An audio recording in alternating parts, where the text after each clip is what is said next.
Boccher, boccher, cute girl watcher. I sit here with a Pop-Tart in one hand and a glass of milk in the other. And this bit was supposed to be for later on in the video, but I really like Pop-Tarts. And Bocchi's kind of like a Pop-Tart. She's nice, she's sweet, and she's shy. And I don't really see how a Pop-Tart is shy, but I tried asking it, and it didn't say anything back, which is like Shy 101 if you count talking to your Pop-Tarts as a social situation. If you're confused right now, then you're likely experiencing something called whiplash. This is the feeling of confusion after an excess of often unclear information is given in too short of a time to someone unprepared for such information. Or at least that's how I use it. It is also a movie about someone who has a lot of experience with an instrument, joining a band, and feeling unprepared for the pressure that would bring, before overcoming everything and impressing everyone.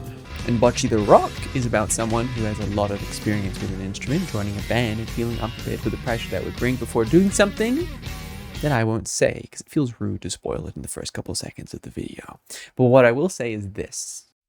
Fall 2022 was easily one of the most stacked seasons of all time for anime. The appearance of Chainsaw Man, which was debatably the most hyped up series ever, with the scary part being that it very nearly lived up to that hype. The final season of Mob Psycho, which many consider to be the best anime of all time, or at the very least a contender for such a spot. Spy Family, Blue Lock, My Hero Season 6, fucking Bleach's return. It was obvious from the start that one of these titans of the weeb world would be taking the top spot at the end of the season. But then, a light shines down in the corner of the ring, and there stands a nervous, shaking, cute little girl named Bocchi and her awkwardly named Katsuki band, who, without even so much as a single misstep, shows everyone what good shit really looks like.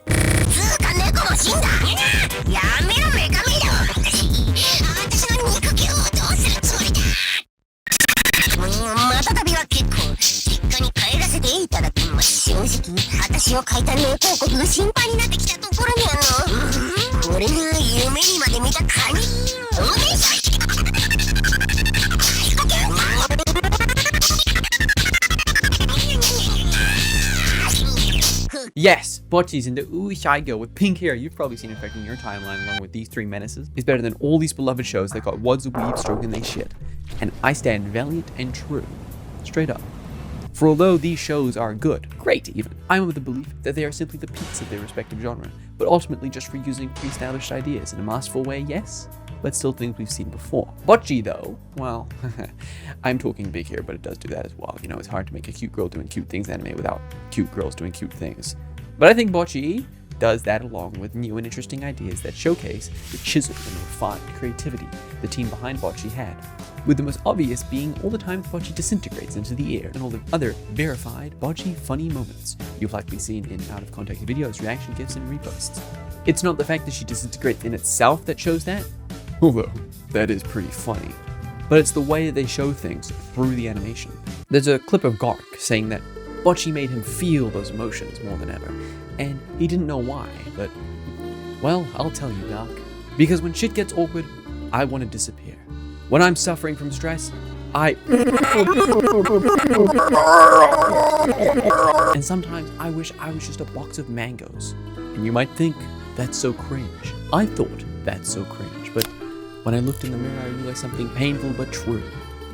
Bocchi's not cringe, I'm cringe, you're cringe. And the only difference is that Bocchi wears her cringe on her sleeve and actually goes through with her cringe, whereas we will just half-heartedly sit around and sulk in our own cringeness, projecting our cringe onto those even slightly more cringe than ourselves, so that awkwardness is carried through her movement.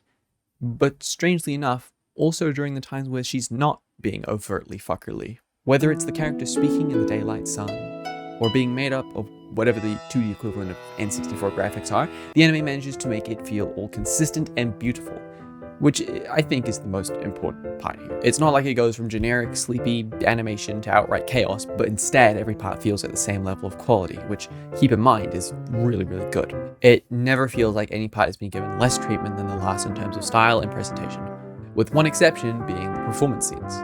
Oh my god, I love these so much.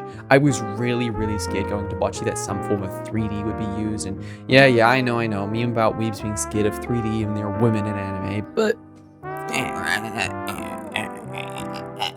even that aside, for an anime about finding your social purpose in a band and breaking your limits through musical expression, it would fucking suck if it all culminated into a mediocre 3D presentation that really isn't that bad, but undoubtedly worse than 2D.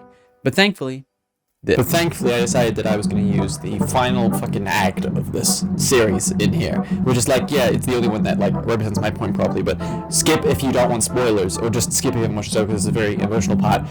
Yes.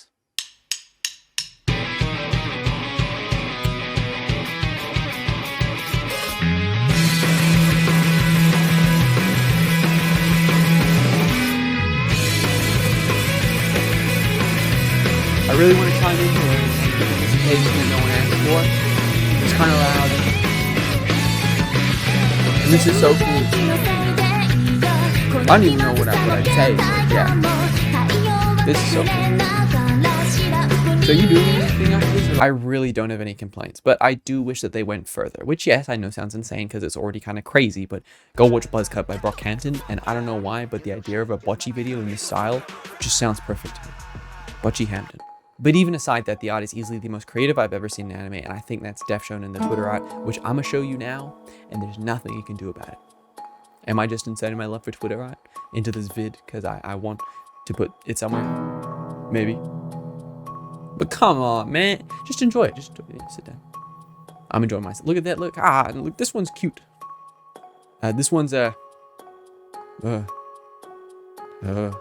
but I've shown you the blue, red, yellow, and pink, but not who these poorly pigmented people are. Ryo is like Kanye, if he never dropped onto 2, aka the good ending.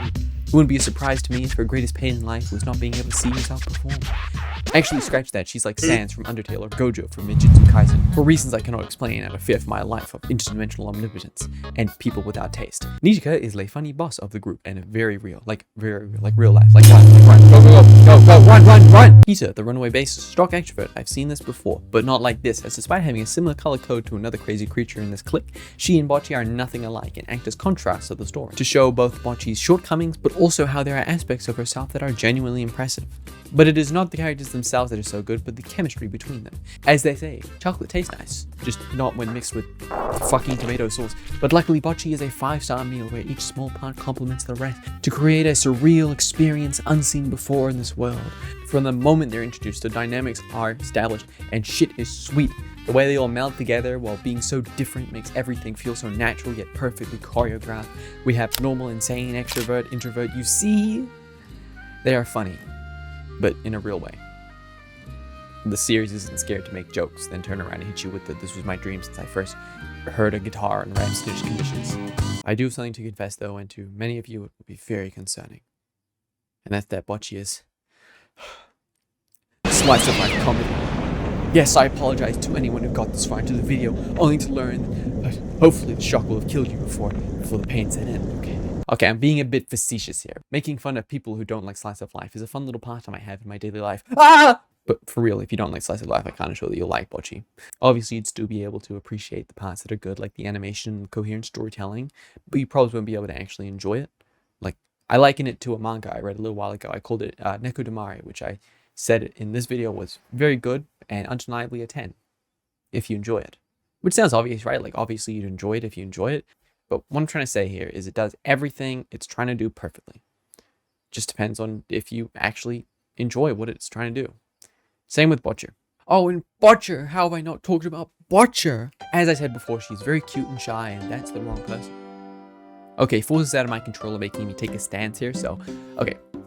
The main complaint with Bocchi is that it's just Watamote again. But after actually watching Bocchi and Watamote side by side, it's just straight up not correct. Watamote is a story based entirely around an idiot doing idiot dumb stupid things that only make the situation worse.